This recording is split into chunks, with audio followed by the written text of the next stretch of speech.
On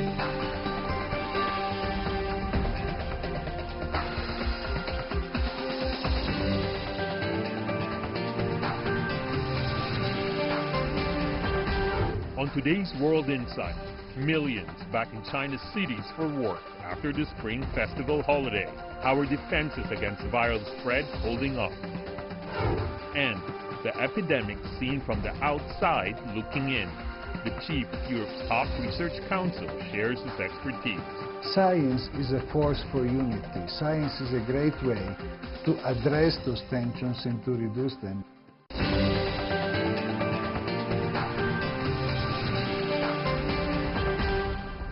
Here's our host, Tian Wei. Hello and welcome to World Insight. The program is coming to you live from Beijing. I'm Tian Wei. We start with the latest on the coronavirus outbreak. The total number of confirmed cases in China is now well over 40,000. Meanwhile, millions across the nation have begun trickling back to offices and factories after the Spring Festival holiday turned into an extended quarantine. But many still remain at home. Take a look at the latest situation. The total number of confirmed cases in China has gone beyond 40,000. As of 7:30 p.m. Beijing time, the death toll stands at 909. More than half of the confirmed cases and most of the deaths are in Hubei province, where the epidemic began. The silver lining is newly confirmed cases outside Hubei have dropped for 6 consecutive days by nearly 50% compared to the highest number on February 3rd.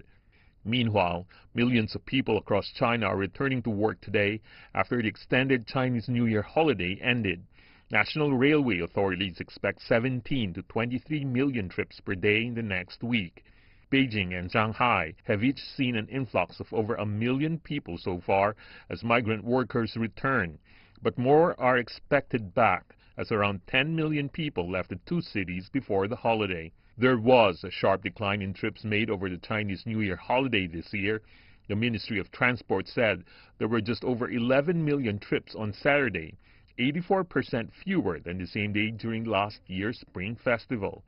And in the last 30 days, nearly 1.4 billion trips have been made, down 40% from the same period last year.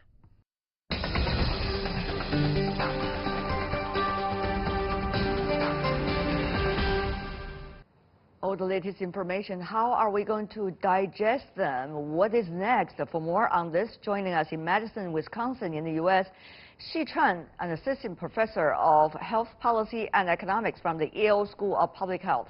In Berlin, we are joined by Jonas Schmidt-Chanasy, who is a professor of arbovirology at the University of Hamburg. Gentlemen, welcome to our program. I want to start by asking you, both of you, with millions, probably hundreds of millions, coming back to first to third-tier cities because that's where they work after the Spring Festival holiday. What can we expect? Likely to be another peak of confirmed and suspected cases as time goes by? Mr. Chen, first.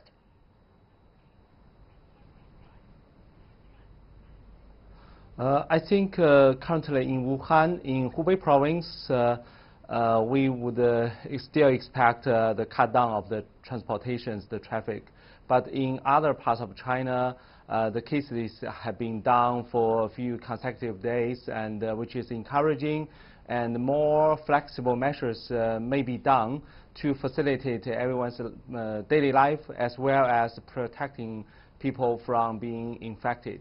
But so Mr. Chen, if I could be frank here, I mean, the number we are seeing down is a result of policies taken earlier during the Spring Festival, during the quarantine. So what we are going to have now is likely to be the result of what's happening now in about 7 days, because there's a hibernating process of the virus, as we know. If not 24 days, the longest one we have found is 24 days. So, Mr. Chen, when you just said that there seems to be a likely trend of going down, is that scientific or wishful thinking? Yeah, so far So far, if there's only 2 or 3 data points, then it may be too small in terms of statistical power. But since it become a trend for 6 consecutive days, especially for areas outside Hubei province, and we know that those areas are more prepared to this virus outbreak, as they had more time to respond to the incidents compared to Hubei province. So they are more prepared, they are more knowledgeable, people are more aware of this disease. So I would say they are in a better situation, and the data already show this.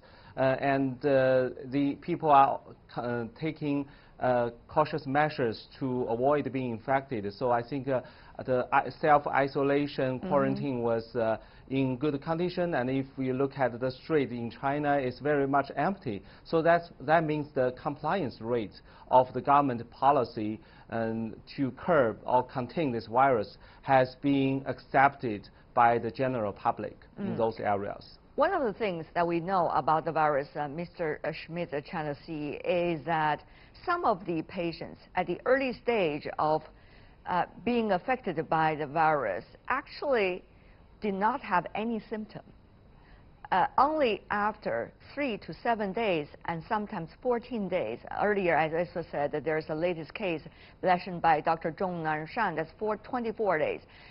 That symptoms begin to appear, and only when they have symptoms, they would go to doctors for treatment. At what time the doctors would be able to do the test for these patients. So what we are having right now, the numbers are mainly the ones already have symptoms and to a certain degree already very sick.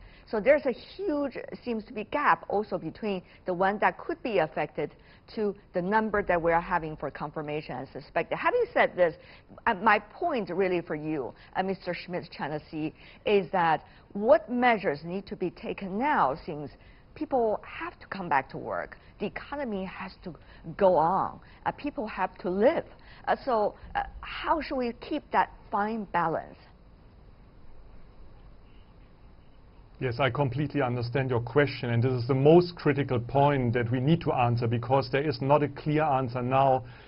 Are asymptomatic people that didn't show any symptoms are a risk for transmission of the virus? So may they transmit the virus to other person that might become sick later?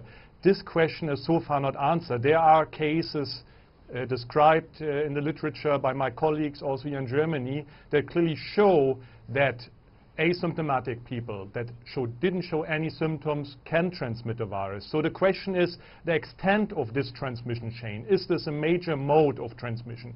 If this is the case, then containment would be very, very complicated, and we need to focus on the other measures that are already taken in China, so the treatment of the severely ill patients. So, but this is not the situation yet. We still have to answer this question. Also, if the surface is contaminated, for example, with droplets, how long is the virus infectious on that surface? Is also a very important question to answer, also for the containment.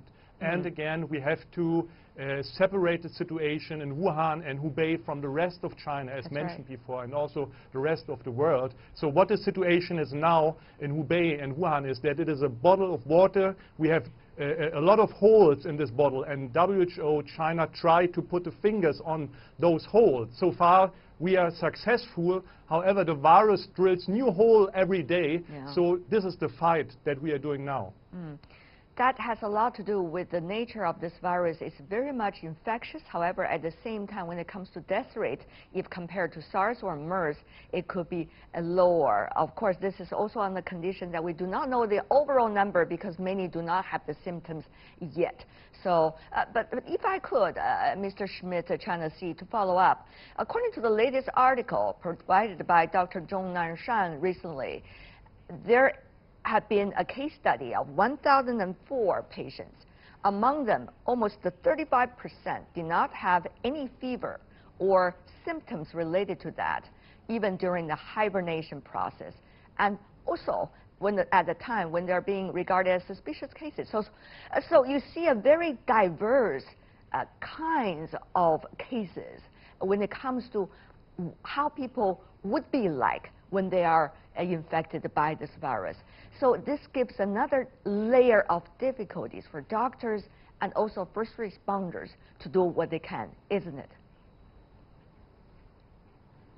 Yes, I completely agree. This study was very important to have, especially with such huge numbers of patients. We're really waiting for such studies, and it shows that the situation is quite complicated. On the second part, we need differential diagnosis. So the people that are not severely ill, they might have other diseases like the flu. So we need to separate them from the one infected with the coronavirus. And the most important point is a very huge benefit would be if we have bedside tests, point of care tests, that we do not need to transport samples to the laboratory, that we can test the suspect cases bedside or in the stadium, or they can test themselves at home and stay in quarantine. This would be a huge benefit for the containment of the outbreak. Talking about testing, Mr. Chen, if I could go to you about that. There were earlier test kits being used. However, people later realized there could be many loopholes to these test kits. It's not necessarily these test kits are not perfect. I mean, no test kits can be perfect under such situation. But what is even more important is that, you know, there are so many different kinds of circumstances in which the test kits are being used, and therefore there could be a gap between the reality and what the test kits could really help us to understand about the situation. So your take about that, as a result of it, what does that mean, what we are having right now?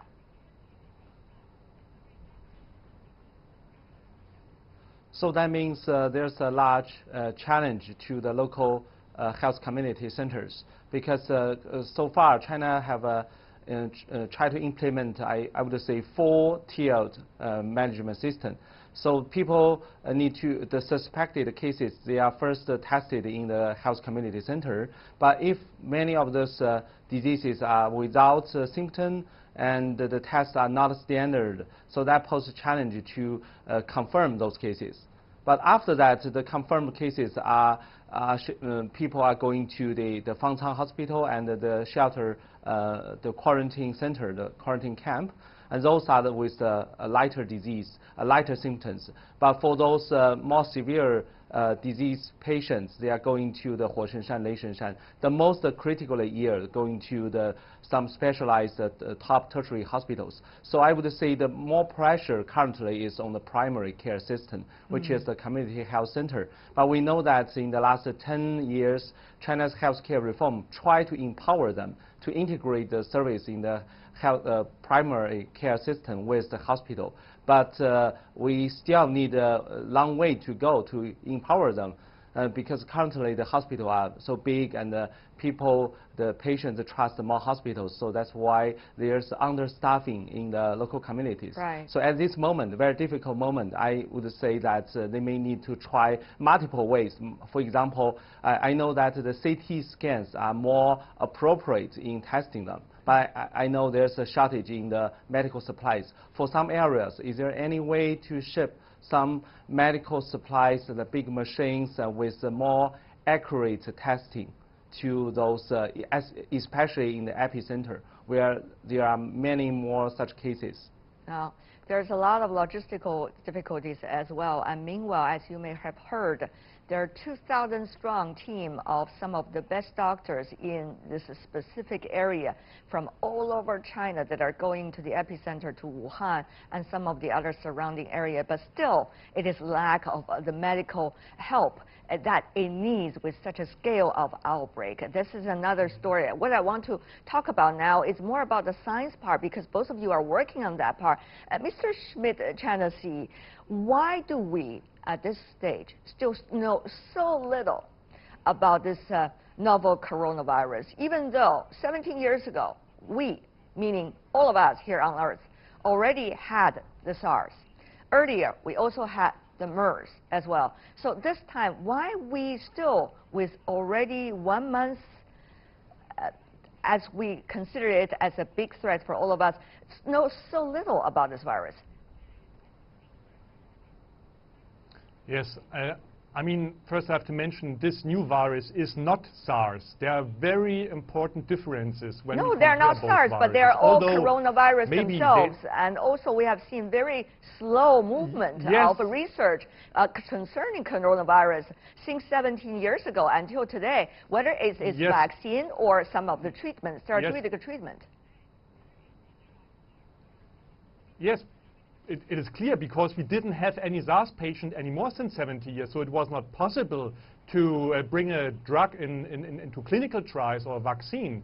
What we have is a blue pause that we can build on. There are large vaccine alliances that we can use now to be faster, to develop a vaccine candidate and bring it into the clinical studies. This is what is the benefit since 70 years. But I really have to mention that if there are no cases with SARS and MERS, it was quite limited to the Arabian Peninsula. We cannot do much in this regard. And the resources are limited. There are other emergent pathogens that we need to care about, Ebola, Zika virus. So resources are limited, and this is the reason why we didn't have a drug available or vaccine available for these new emerging pathogens. If I could follow up about that, sir.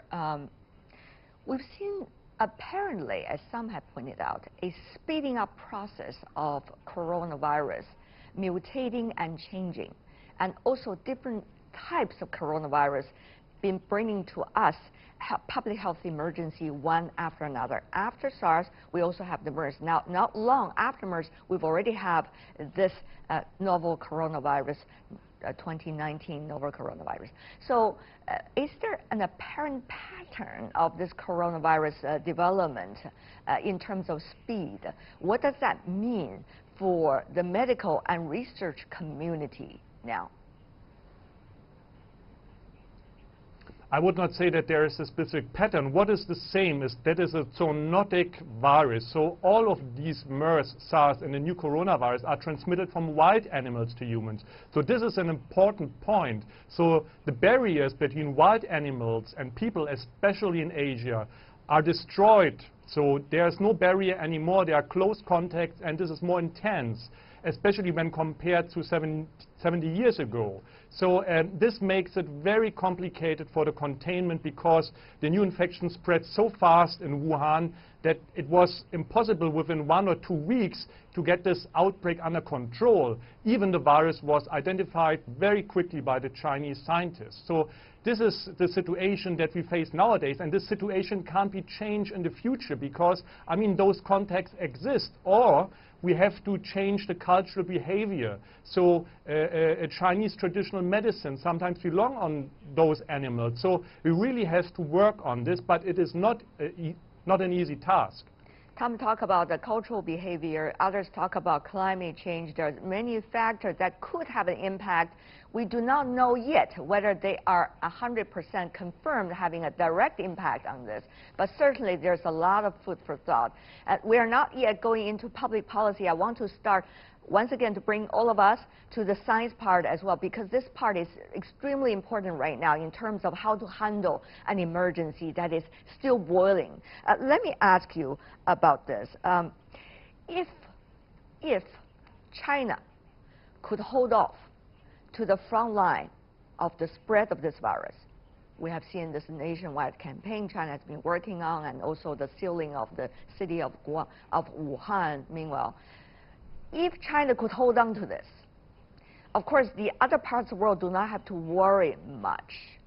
Or do they still?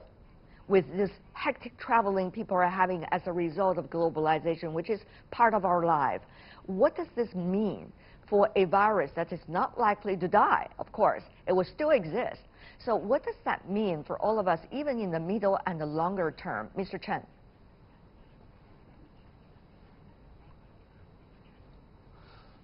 So I would say in the longer term, the evolvement of the disease will follow natural selection, like SARS. SARS was disappearing, never came back. But we don't know about this coronavirus. But eventually, with more development in the vaccine system, international collaboration in information sharing, developing of the antiviral drugs, and our development of our human immune system to adapt to that, this may become something more like a big flu, and the human societies need to be repeatedly fight against this over years. So that's very important to have a public health campaign and to have a larger scale and prepare for it to recur. And I would say that it's very important during this process that public health scholars, epidemiologists to join hands with the doctors, because at this moment we know that all the doctors are fighting, are saving lives. But it's important for the public health workers, public health scholars, epidemiologists throughout the world to join hands to find the source of this virus. Yes. After finding the source, we have better idea how that transmits to the human society. Right. And back to more than 100 years ago, the start of epidemiology started from John Snow, the English scholar who dealt with the coronavirus by looking at the source of the water where the coronavirus came from. This made a huge contribution to the fight against the virus at that time. So I think this time the public health researchers need to step in to contribute more, along with the saving lives missions of the doctors. Mr. Schmidt, China Sea, you only have 30 seconds left. Any final words for this round of discussion?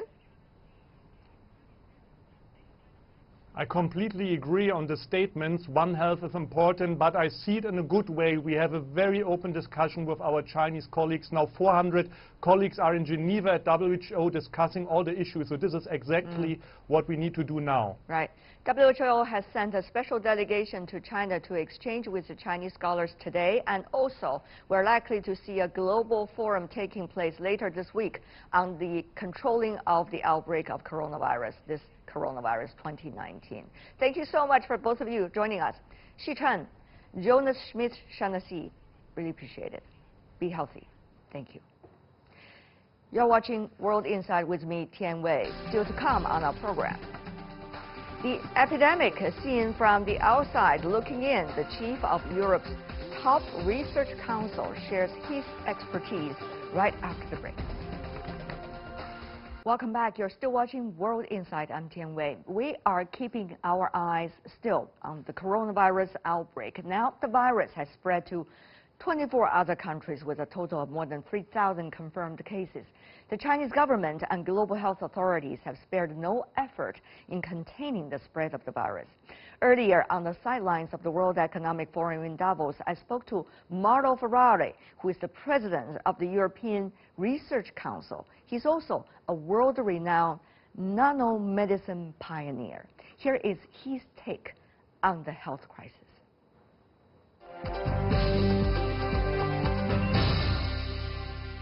May I have your latest reaction to the health crisis that is going on with the coronavirus from a researcher and research organization's perspective? It is my heartfelt concerns go out with the greatest affection and compassion to the great people of China as they are facing this true emergency.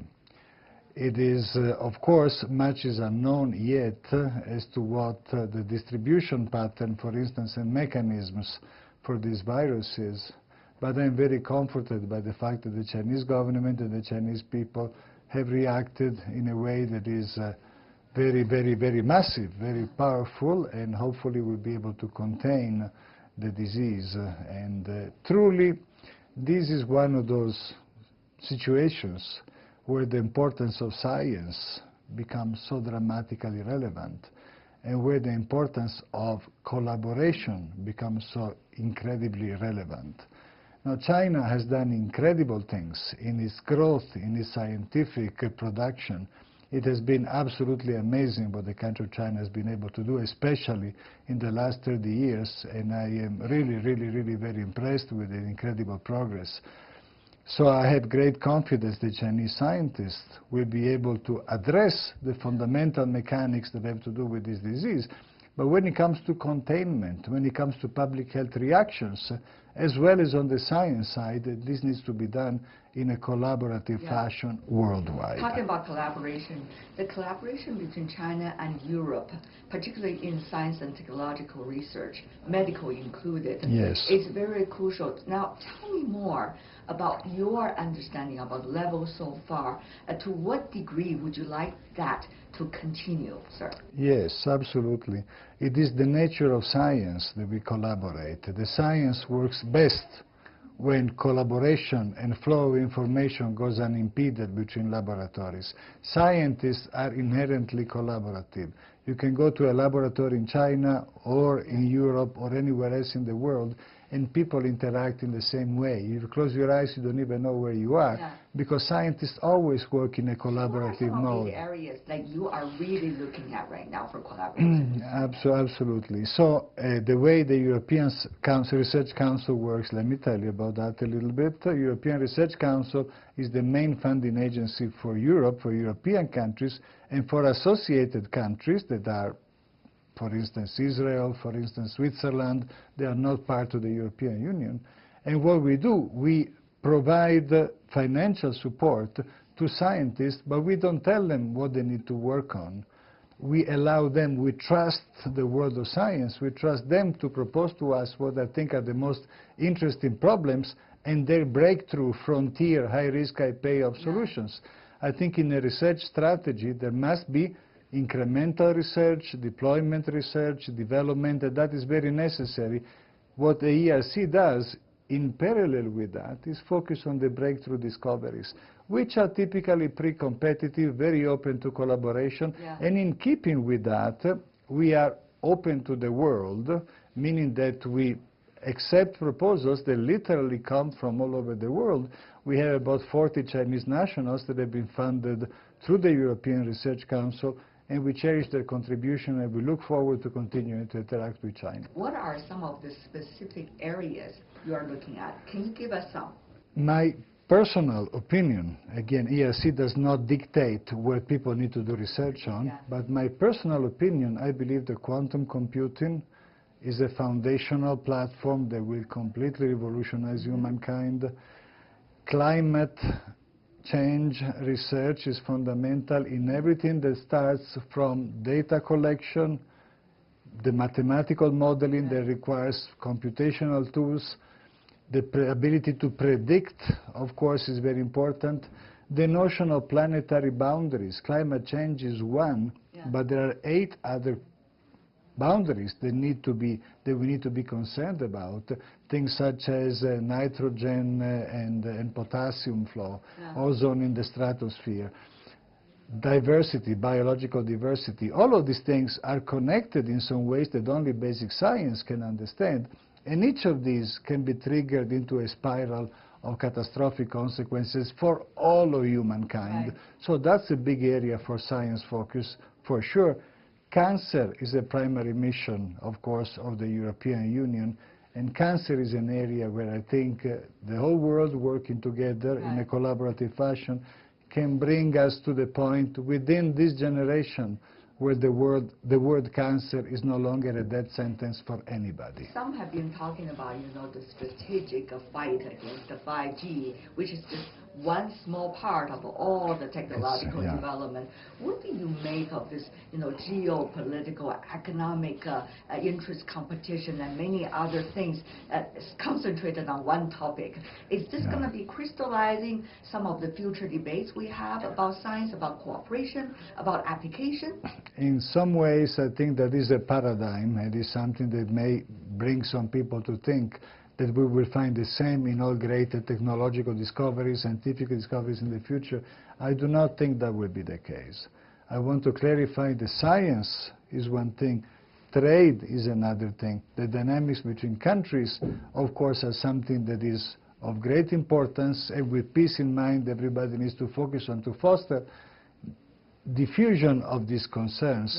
Science is a force for unity. Science is a great way to address those tensions and to reduce them, because science by its own nature is collaborative, and scientists always want to work across borders, across frontiers, and bring down the tensions between countries. Well said. What about disruptive innovation? What do we need to have in order to have that? Everybody, when talking about disruptive innovation, have their eyes lightened up. Yeah. But what would make us there? Great. Some of the most important points. The most important point is that we need to allow scientists to be creative scientists to be themselves, so that they can truly express themselves without boundaries. That's what we do at European Research Council, ideation, creativity. Yeah. And then we need to have around them infrastructure that allows for translation of their ideas into practical realities. Indeed. We should not ask scientists necessarily to do both, nor development experts necessarily to be scientists. We need to build teams where everybody plays what they are best at, what they get so excited about that they glow in the dark. They need to be themselves. So we need to allow people to be themselves, let creative scientists do that, and help create an infrastructure around them, which I think China has been great at doing, so that you can bring these discoveries into practical realities. What a pleasure having this very first opportunity to talk to you about many important subjects related to scientific research. I hope our conversation will continue as time goes by. I look forward to that. Thank you very much. Thank you so much, sir, Thank for your you. precious time. It was a great pleasure. Thank you.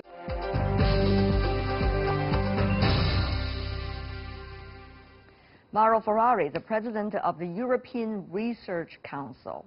You're still watching World Insight with me, Tian Wei. Still with us, and we'll be back after this break. Welcome back. I'm Tian Wei. The coronavirus outbreak this time already lasted for about a month, if you look at the timelines in retrospect. And earlier, I've been covering the story by interviewing one after another experts and real people in the know, starting from the World Economic Forum, which is a forum about geopolitics and economic development. But at the time when a health crisis breaks out, people are paying their attention 100% to that topic. So as a result, the forum, originally in geopolitics and economics, was then filled with discussions about public health management. Our last segment today, here's some of the interviews we've been having over the past 1 month about this specific topic, and some of my thoughts on it as well in retrospect.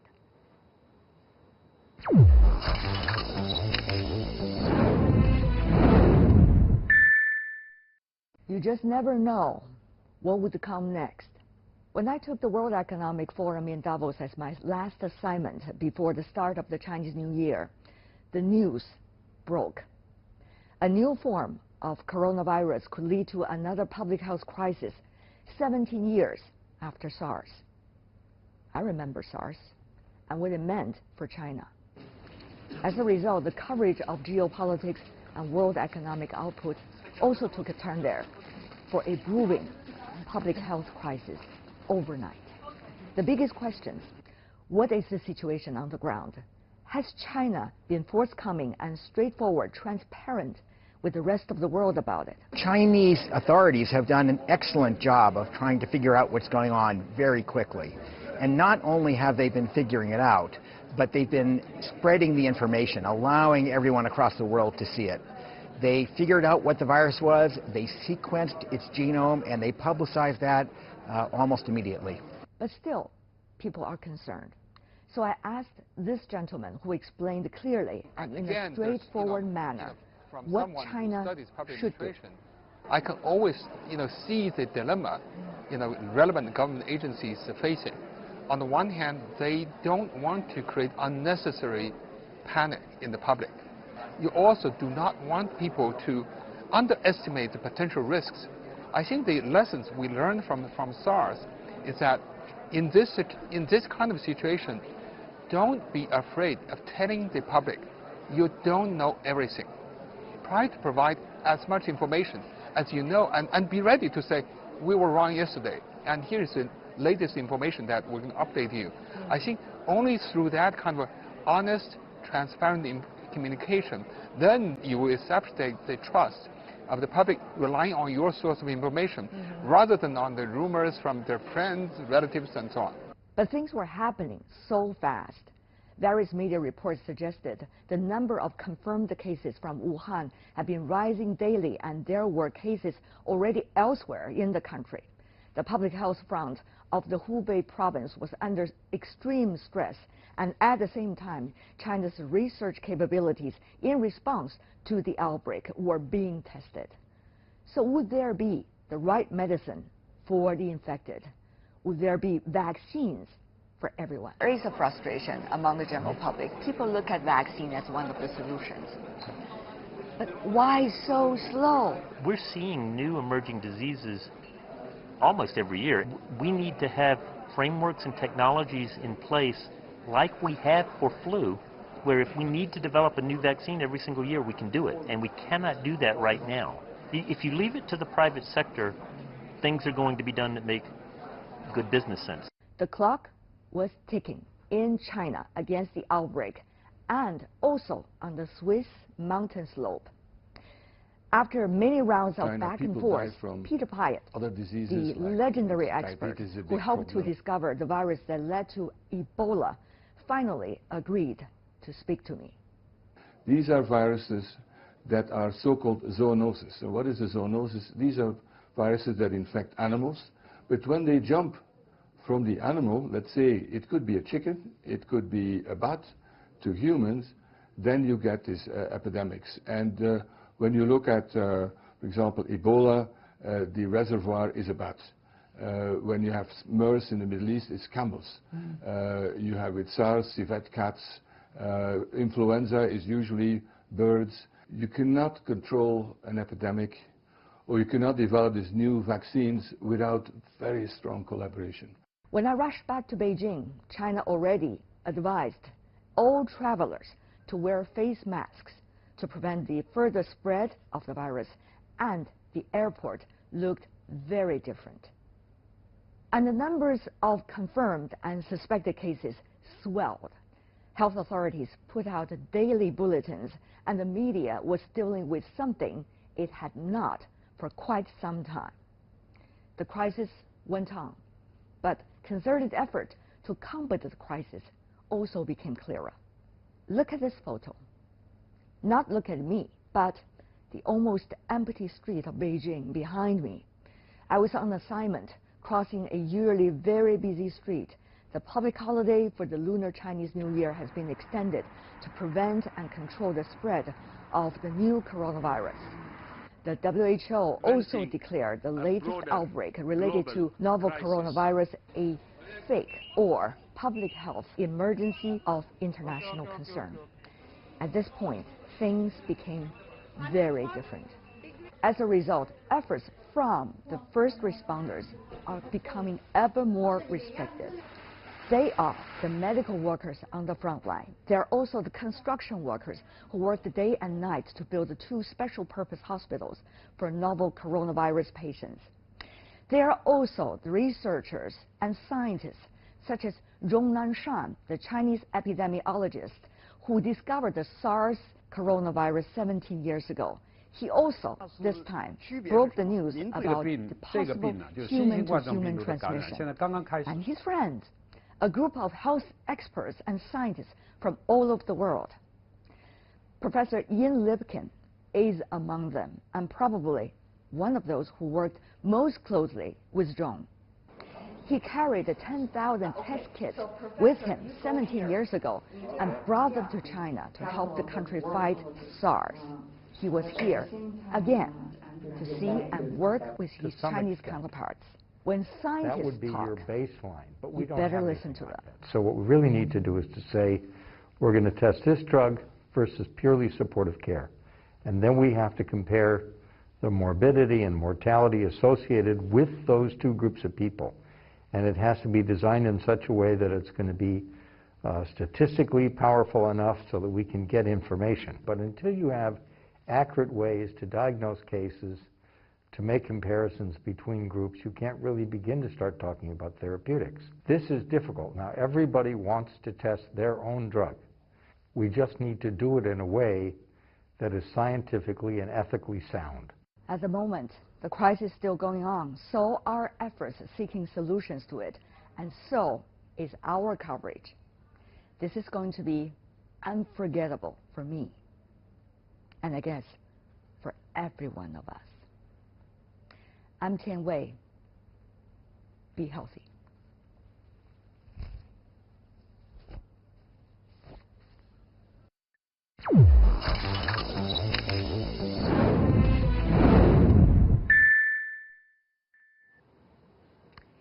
And that brings us to the end of today's program. And the fight against coronavirus is still going on here in China and around the world. If you'd like to see more, try to find us, our YouTube channel, and also our Twitter and Facebook account. On behalf of the team of The World Inside, thanks for watching. Bye for now.